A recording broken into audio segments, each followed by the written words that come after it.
శ్రీ మాత్రే నమః. మనందరి పైన ఎప్పుడో ఒకప్పుడు ఎక్కడో ఒక చోట బల్లి పడే ఉంటుంది. దానికి మనం భయపడి తలస్నానం చేయడం, లేక కంచులో ఉన్న బంగారు బల్లి, వెండి బల్లిని తాకి వచ్చిన వారు మన కుటుంబంలోనైనా, మన పక్కింట్లో ఉన్నవారు కంచికి వెళ్లి వచ్చిన వారిని వెంటనే తాకమని మన పెద్దవాళ్ళు చెబుతుంటారు. మనం అది పాటిస్తాము.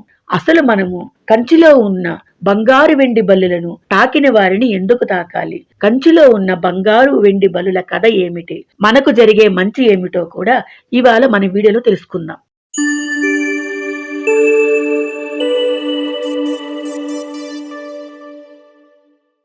కంచిలో అత్తివరదరాజు పెరుమాళ్ అనే ఆలయంలో బంగారు వెండి బల్లులు విగ్రహాలు పైన ఉంటాయి. కంచిలో ఉన్న కామాక్షి అమ్మవారి గుడికి 5 కిలోమీటర్ దూరంలో ఉంది. స్కాంద పురాణం ప్రకారం సృష్టి మొదలగు ముందర సృష్టికర్త అయిన బ్రహ్మదేవుడు సృష్టిని పాలించే శ్రీ మహావిష్ణువు అనుగ్రహం కోసం ఒక మహాయాగాన్ని మొదలు పెట్టాలని అనుకున్నారు.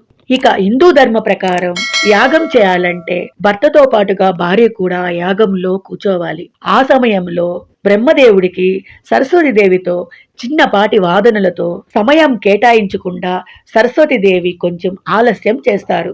ఇక అలా బ్రహ్మదేవుడికి సహనం నశిస్తుంది.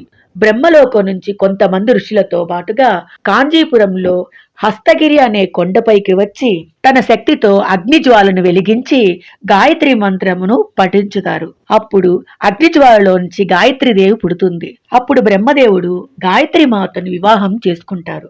ఆ తరువాత మహాయజ్ఞాన్ని ప్రారంభిస్తారు. అది తెలుసుకున్న సరస్వతీదేవికి చాలా కోపం వస్తుంది. నేను లేకుండా ఆ మహాయజ్ఞాన్ని ఎలా పూర్తి చేస్తారో చూస్తాను అనుకుని సరస్వతీదేవి వేగవతి అనే నదిగా మారి శక్తివంతమైన అలలుగా మారి ఆ యజ్ఞం జరిగే ప్రదేశాన్ని కమ్మివేయడానికి వెళ్తుంది. అప్పుడు ఆ శ్రీ మహావిష్ణువు ఆనకట్టగా మారి ఆ నదికి అడ్డంగా పడుకొని ఆ ప్రవాహాన్ని అదుపులోకి తీసుకుని వస్తారు. అప్పుడు బ్రహ్మదేవుడు గాయత్రి మాతతో కలిసి యజ్ఞాన్ని పూర్తి చేస్తారు. యజ్ఞంలోంచి సాక్షా శ్రీ మహావిష్ణువు విగ్రహ రూపంలో బయటకు వచ్చి అక్కడ ఉన్న ఋషులను, బ్రహ్మదేవుణ్ణి, గాయత్రి మాతను ఆశీర్వదిస్తారు. అప్పుడు అందరూ కలిసి ఆ మహాయజ్ఞానికి గుర్తుగా శ్రీ మహావిష్ణువును ఆ కొండపైనే కొలువుండమని కోరుతారు. చూచుటకు ఆ శ్రీ మహావిష్ణువు విగ్రహం అత్తి చెట్టు బెరడుతో చేసిన మాదిరిగా ఉండడం వలన అత్తివరదరాజ పెరుమాళ్ స్వామిగా పిలువబడతారు. ఇక ఆలయంలో బంగారు వెండి బల్లులు ఎలా వచ్చాయి అంటే, సప్త ఋషులలో ఒకరైన గౌతమ మహర్షి తన ఆశ్రమంలో తపస్సు చేయడం కొరకు తన 2 శిష్యులతో పూలు, పండ్లు, నీళ్లను ఏర్పాటు చేయమని చెప్తారు. వాళ్ళు తెచ్చిన నీళ్లలో బల్లి పడింది. అది వాళ్ళు చూడకుండా నేరుగా మహర్షి దగ్గర పెడతారు. గౌతమ మహర్షి తపస్సును మొదలు పెట్టడానికి ఆ నీళ్లలో ఉన్న బల్లిని చూసి గౌతమ మహర్షికి చాలా కోపం వస్తుంది. ఆ శిష్యులను మీరు వచ్చే జన్మలో బల్లులుగా పుడతారు అని శపిస్తారు. అప్పుడు ఆ శిష్యులు మేము కావాలని చేయలేదు, మాకు తెలియకుండా జరిగిన దానికి మాకు ఇంత పెద్ద శిక్ష వద్దు అని ప్రాధేయపడతారు.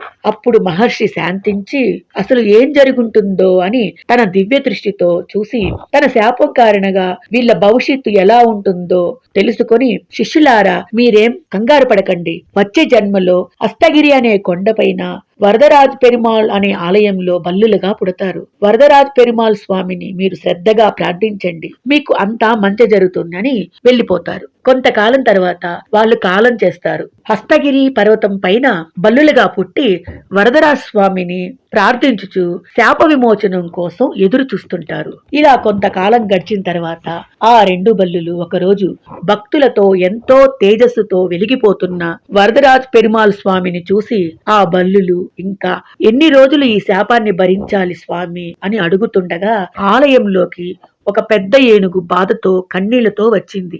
ఆ ఏనుగు వరదరాజు స్వామిని వారిని చూస్తూ మోకాళ్లతో నిలబడి దీనంగా, స్వామి నేను ఎంతో కాలంగా అడవులలో, నదీ తీరాలలో స్వర్గానికి దూరమై ప్రశాంతత లేకుండా తిరుగుతూ వెతుకుతుంది మీకోసమే స్వామి. ఎన్నో వందల దేవాలయాలు ఉండగా ఈ కాంచీపురంలోకి రాగానే నాలో దుఃఖం ఒక్కసారిగా బయటకు వస్తుంది. నాలో ఉన్న అహంకారం తప్పు అని తెలుసుకొని దయచేసి నన్ను శాప విమోచనం కలిగించండి అంటూ చెప్పుకుంటుంది.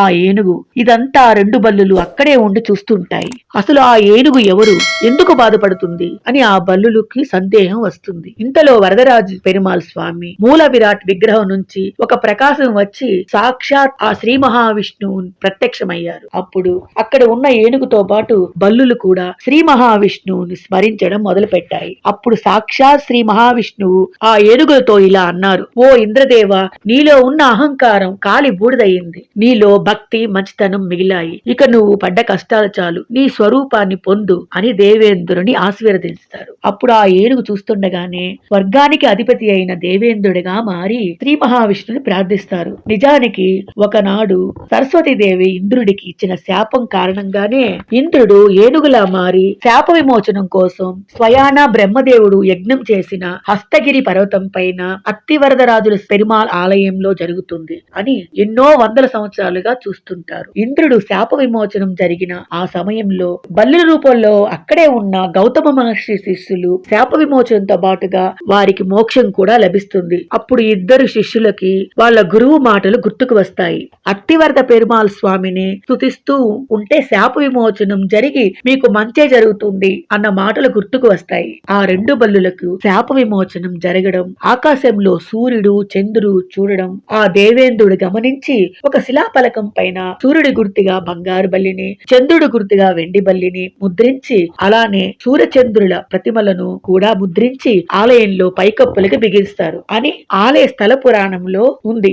ఆ ఇంద్రుడు శిష్యులతో పాటుగా సాక్షాత్ ఇంద్రుడు మోక్షం పొందిన అత్తివరదరాజు పెరుమాళ్ ఆలయంలో బంగారు వెండి బల్లులను తాకిన వారికి బల్లి పడిన దోషం వర్తించదు. అలానే బంగారు బల్లి తాకిన వారి కాళ్లకు నమస్కారం చేస్తే ఆ దోష ప్రభావం పోతుంది అని ఆలయ స్థల పురాణంలో రచించారు. ఇది బంగారు వెండి బలుల చరిత్ర.